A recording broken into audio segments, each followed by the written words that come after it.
Let's talk Tiger. Let's talk Tiger. He is back. I actually didn't Is realise. he back? When's he back? I actually didn't realise, and this is really important. Did you see how much surgery he has had to have in his leg? Mate, his leg was snapped in 2-3 places. Mate, I think more than that. Mate, the guy is a bionic man. So he's got fused discs. He's already done his cruciates 2 or 3 times. He's done his knee. He broke his leg once before. The good thing is, and if there's ever a good thing on this, is the fact that it's his right leg, not his left. Yeah, because the left was, I think so. The left was the.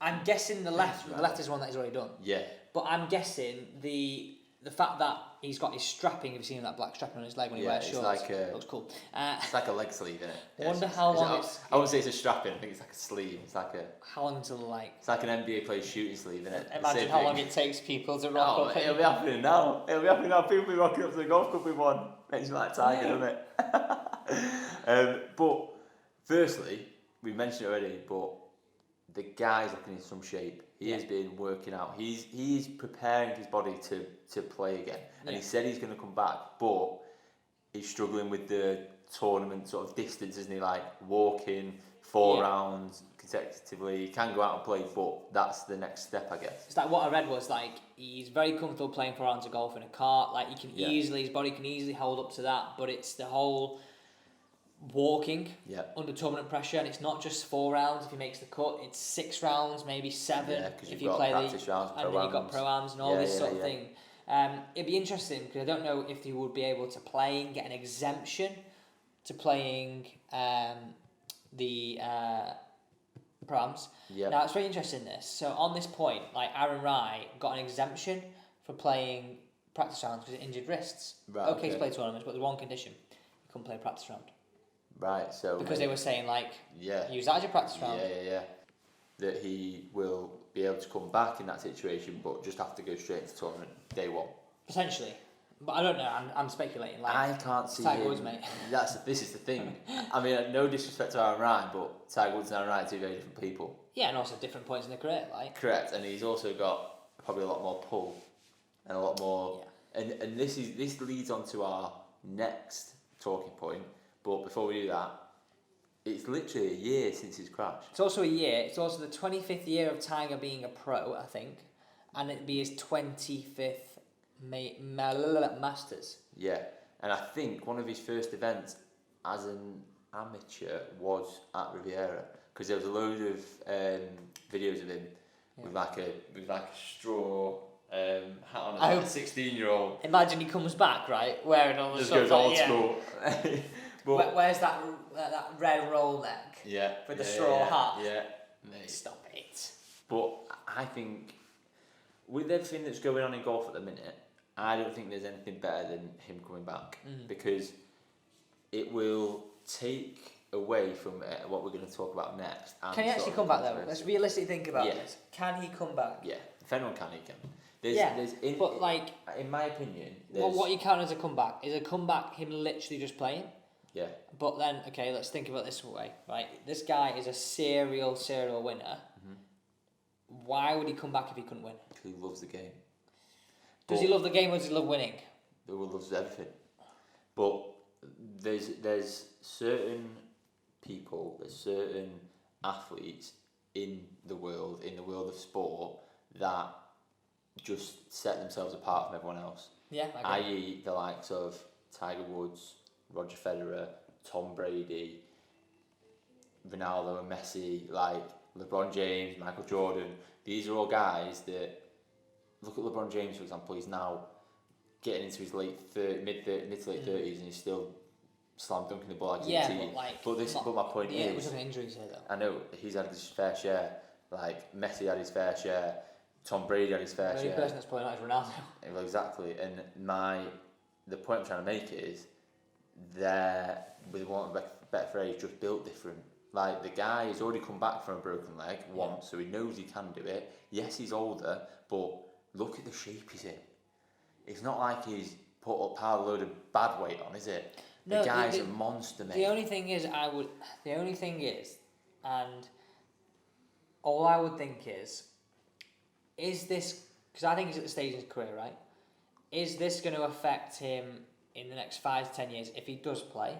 I'm going to reduce the likelihood of him going playing on a Saturday with his son, or do you know what I mean? Is that going to be the playing factor of, right, okay, well, actually, you know what, I've done all this, I'm probably not going to surpass Jack, because in reality that's a big ask now, a massive ask. How many does he need? I think he needs 2. 2. He's 1 behind him. Is he either 1 behind or level, is it? Yeah. Let's say 2 cautiously. Yeah. Again, don't want to put any false facts all out there. Facts and figures on this podcast. But I think, I don't know what it is, and I don't know what it is about Tiger. He's just got that little bit of something about him that tells me that if he comes back and he gets himself 100% fit, he will compete at the highest level again. He will. I fully believe it, in my opinion. I'm fully behind that whole thing, and I'm fully behind him and want it, but the realism in me, it can't happen. Right, well, let me just ask you a question then. What makes this different to the previous broken leg? What makes this different to the previous fusing of his back? Age. Yeah, mate, but the guys like Benjamin Button, look at him. Mate, he is. Guys like Benjamin Button. Mate, if you look at the picture of him, mate, I'd say he's in better shape than he's been in a while. Yeah, but mate, it's obviously he's in better shape than he's been in for last year, obviously. But right, let's think about it this way, right? Okay, you're a top athlete. You broke your leg playing football. You broke your leg doing anything, right? Yeah. That trust of coming back and knowing you're going to be able to perform pain-free and this and that, it's massive.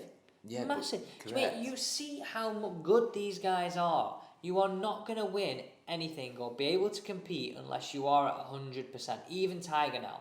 Like, that bar is so high. Yeah, it is. Like, it's so high. But equally, he hasn't got to where he is doing what he's done without having to manage pain, without having to deal with injuries, without having to do any of that. I'm fully behind you, and I hope you're right. But again, you've got to think, right, the first time he came back, right, he's come back 3 times, it'll be a 3rd time now. First time's after the incident with his wife and all these things, right? He came back, it took him a while to get there. Yeah. He'd set this new bar, he came back, fair enough, he was younger. Not really that many injuries apart from the one when he won the US Open. Yeah. Second time he came back was this back issue.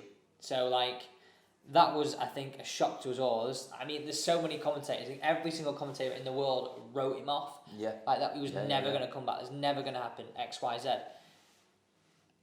So what you're saying is you think it could be 1 injury too far? I think so, yeah. 1 step too far? Yeah, I think I can see him playing, but in what capacity and to what competitiveness is what I question. Well, I guess I would tell. Do you know what I would... Question. This is a very, very long shot. Very long shot, right? But let me... Don't say he's won the Masters. No. Let me hypothetically put something to you, right? If he wins the Masters, hypothetical, I know it's a very, very long shot and the chances are it's not going to happen. Just having him there will be great. If he wins the Masters, does that make him the greatest golfer of all time? Mate, I'll cry. Does it? That's soft, but does it make him the greatest golfer of all time? I cried. You cried last time. Yeah, mate. Does it make him the greatest? Alex sat there and he's literally like, "Oh, stop doing this to me, Tiger." When he won the PGA. I know, mate. When he won the FedEx, mate. But does that set him apart? I don't know. I know, obviously, majors wise, he may or may not. I don't know because you're putting him in the same category. I think he is in the same category of your Jack Nicklaus, your Ben Hogans, your Arnold Palmers, your Seve Ballesteros. He's had more of an influence, I'd argue, on the game of golf than all those, but maybe because social media is about, we see it more. Yeah. Okay. But all those 4,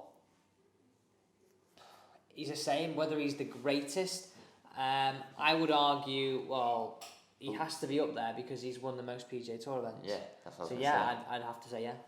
And it'd be one hell of a comeback, Christ.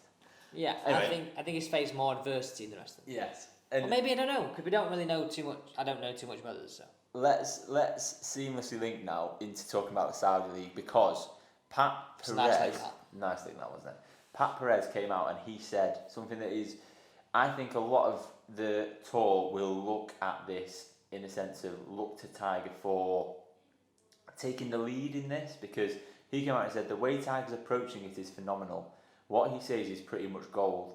I'd follow his lead more than anything, and I think this is the the power that the likes of Tiger, the likes of Phil Mickelson have over it, because everyone else looks to them. Everyone else looks at them for guidance, looks at them for the lot. So I think that with this Saudi league, personally, I don't think Phil Mickelson was ever doing it for. No, I think he was using it for leverage. Is what we read, wasn't it? 100%. Because guess what? Now the PGA Tour is starting to act on it. Well, apparently they're going to be doing a lot more fun sort of like events. They're going to be doing maybe teams, foursomes, team events, maybe more like sort of like the Ryder Cup sort of style, maybe sort of more like the President's Cup. Yeah, and so we had players coming out this week basically saying that they're not going for it. Rory's come out. DJ. But interestingly with the DJ one, and I didn't know this until you said it to me.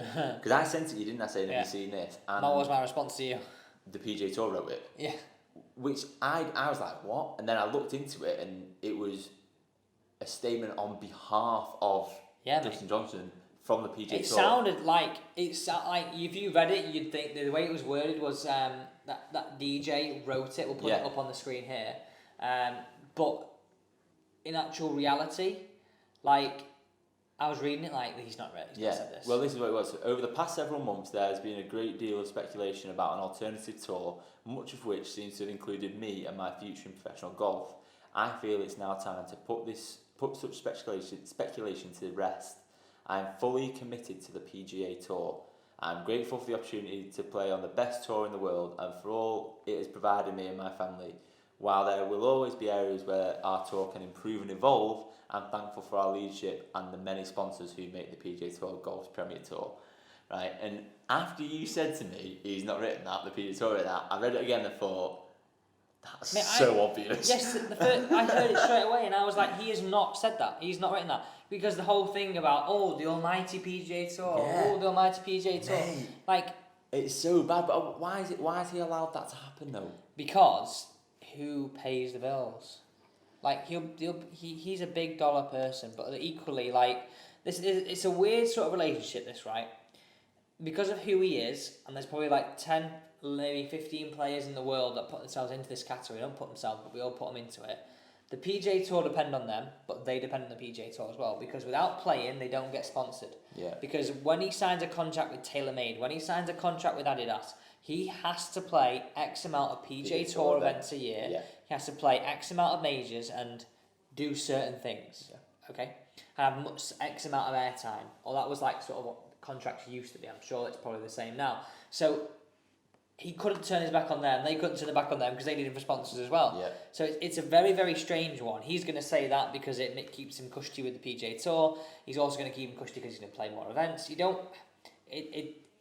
It's just a very strange thing where there's those 10 players. Yes, they could count themselves bigger than the PGA Tour, but only if they go together. Yeah, and you said that from the start. Yeah. It's got to be everyone or no one. No. Because, interestingly enough, Phil Mickelson said this is a once-in-a-lifetime opportunity to reshape the way the PGA Tour operates, right? So that sort of implies the leverage and things like that. However, Rory Mcilroy came out and said, I don't want to kick someone while he's down, but I thought they were naive, selfish, egotistical and ignorant. Talking about his comments, Phil Mickelson's comments on the side of the league. Yeah. So, it's getting a little bit chippy internally now. What, between players?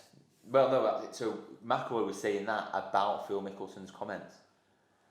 So, which is a bold statement for me, considering his name was being bandied around. Yeah. And to start with, he was like, it's a life-changing amount of money. Yeah, it's not life-changing. But do you know what it's like? And I was speaking about this today. It is exactly like the Super League football. Mate, it's the same people there enough. No, but I mean, the same things happened in the sense of, we're going to go, Bryson's going, DJ's going, Rory's going. The only way it works is a mass exodus. Well, what happened was, I think, John Rahm seemed to be the first one that came out and said, I'm officially declaring my affiliation to the PGA Tour. Then all of a sudden, Rory wasn't going. Then all of a sudden, DJ stayed. Mate, as soon as one pulls out, they all pull out. And then the interesting one for me was Bryson's comment.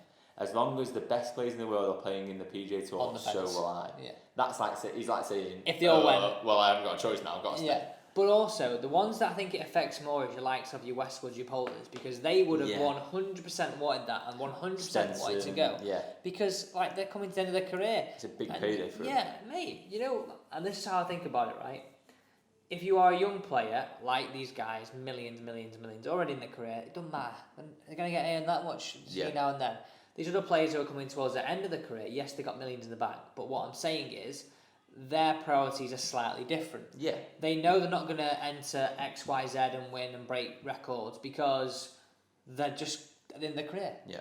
But you've got these young lads who have got a chance to break records, i.e. like Bryson, i.e. people like Rahm, DJ. For them to do it, it's a bit like, well, you're going to earn a lot of money just breaking records on records that have been in history for the last 50, 75 years. So, I don't know. If it happened, I think it would be good as a sort of showpiece. Because like think about spectacle. it, we have it anyway. Don't forget, we have Tiger's event. Don't forget, we have these Rolex events. Now, I know they're part of the European Tour, but only because the European Tour got on the back of it, because if they didn't, the money would be crap. Yeah. If we're being perfectly honest. Yeah, definitely.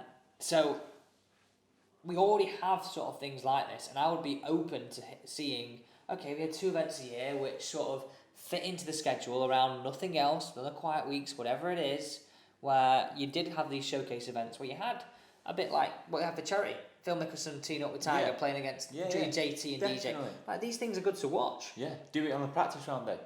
Like make a more of a spectacle of the whole thing. Definitely. Mic them up the whole thing, because if you pay them that amount of money, you can get them to do whatever the hell you want. Absolutely. And as a fan, I think you'd get a lot more exposure to what actually goes on. So if there was a chance to have maybe 1 or 2 events a year like that, 100%. I don't agree with like a full schedule, because I think I like the way it is right now. Yeah, and but I agree. It does need shaking up. Yes, it does. Now that is another seamless link there, because we're now going to talk about fans, we're going to talk about waste management. By the way, and a fine that is ridiculous in my opinion. Mate, you better start this, because I'm going to rant here. So, if you haven't seen this, you've been hiding under a rock, because we'll put a photo up here. Joel Darman and Harry Higgs played together, and there was a big thing made out of it because they sort of look the same, they sort of dress the same when they play, and it basically like twins playing together, brothers playing together, whatever. The 16th hole at the Phoenix Open, the waste management is like a pie. Mate, that hole's big sick. Stadium. Some of the content that they created around it, the whole weekend was unreal. Like the night golf, they had like the green lit up. We'll mention it. GM's video. It's really good. Yeah, GM golf video. We keep talking about these guys, but then Peter Finch in the background. Yeah, no, yeah, I've seen that. Sorry, I'm not taking the piss. I would have done the same thing. Peter. Yeah, 100%. But they made this big thing about it. Like there was 1, maybe 2 hole-in-ones, and the place erupted. There's beer flying everywhere. There's beer going on the green, bottles going on the green. It was like a party atmosphere, right? Yeah. And these 2 guys added to that, in my opinion. They created it was good content. There was nothing really wrong with it. But in essence, what they did was they took the tops off. Yeah, but let's get this right? So, how this is all happening? The PGA Tour, remember last year, were all about creating better content, and there was a bonus, right? Yeah. So they've used this opportunity of the guys taking their tops off to plaster it all on social media, and then how social media works, things go viral, and that will go viral because it's totally against what golf is. Yeah. And that's why it was brilliant. They used this to build the PGA Tour brand, and now they're turning round and potentially going to find these players. Which is outrageous. And this goes back to... Why do that with the Saudi League on? Exactly. This goes back to that whole story of the PGA Tour not looking after players. Like we spoke about last week with Hoffman, like all of that, it feeds the fire. Like you've basically... Isn't there a song in that? Yeah, I don't know. I'm not going to try and sing a song. Feeds the fire. I don't think so. Yeah. Golf content. So I'm sure there is. I have no idea. Don't know what you're talking about. So it fuels it, doesn't it? Because they've used all the content. Yeah. They've, in essence, made money off the back of it in some way or another. Whether it be through views, whether it be through people clicking on PGA Tour on YouTube and watching it on there, whether it be through people getting into golf and therefore watching more PGA Tour, whatever it is, they benefit from it, and now they're going to find them for providing them with content. I mean, the whole thing is ridiculous. I mean, make golf more stuck up. It's the one hole on the calendar. Now, I understand if it's the 18th at St Andrews, it's a little bit different. But the atmosphere you create and the atmosphere that you let your sponsor create... Yeah, they create it, exactly, that's the thing. And you're all for that, because Waste Management are paying you a ton of cash. Yeah, and I guarantee next year, if there's a hole-in-one, they don't kick off it again if people are throwing bottles. There won't be a thing saying no drinking inside, will there? Will there? What a great way to advertise, isn't it? What a great way to advertise Waste Management. Get all your recyclables in the middle, we'll sort it out for you. Waste Management. That's exactly what it is. But it's happened there before, and I'm surprised. I mean, maybe at the time a lot more was made of it, but there was the Ricky Fowler putt. Yeah. And they're all, I don't know if I can say this on here, can't say it on there. No. But they're all saying Big Rick. Oh, yeah. Yeah, aren't they? Yeah. And like, I can just imagine, right? The head honchos at PGA Tour sat there like, oh my God, they can't do that. But guess what? Time's changed. You're going to make from it. Change with it. Yeah, I agree. Right, let's move on quickly. Final thing, this Mount little Rushmore. piece, Mount Rushmore. Now, this has got to be one of the... Is it bad, right? I don't want to say this, right? You told me this, and I thought this immediately. I don't want to put words in anybody's mouth, but this is the course redone, haven't they? Wait, no. Oh, no. What was this then? No, you're talking about Oak Hill. Fire. Oak Hill. Sorry, yeah. I was talking about Mount Rushmore golf. Two different things. Okay, we'll leave the Oak Hill. We'll bring that up next week. Mount Rushmore golf. Yeah, Mount Rushmore. Your Mount Rushmore is right. Yeah, I know I'm not an idiot. Right. Well, I clearly didn't actually. Just checking. Your 4 greats. Who are your faces I'm on in that? already. Tiger Woods. Yeah. Ben Hogan. Yeah. Jack Nicklaus. Yeah. Ian Poulter. No way. Mate, I used to love Ian Poulter. Ian Poulter. I had his IJP bright green trousers. I know. Check pants. Of course you did, mate. Don't have a photo, so I can't put one up here. Of course you did. I would agree with 3 of them. Okay, who's your 4th then? I'd go Tiger Woods. Yeah. Jack Nicklaus. Yeah. Ben Hogan. Yeah. Bryson Dechambeau. No, I'm joking. I'm joking. Go Tony, won't he? No, I'm going. Yeah, Tony Jackson or Arnold Palmer. Like boring. Like, how's that boring though? It's Boring. fact. Boring. Gary Player. No, cheap. Ooh. He's not cheap. Just stories that I've heard down the line. That's all. Yes. Yeah, I feel bad for saying that. No, mate. Bottled it. Okay, so let's move on to the next segment here. Tip of the week.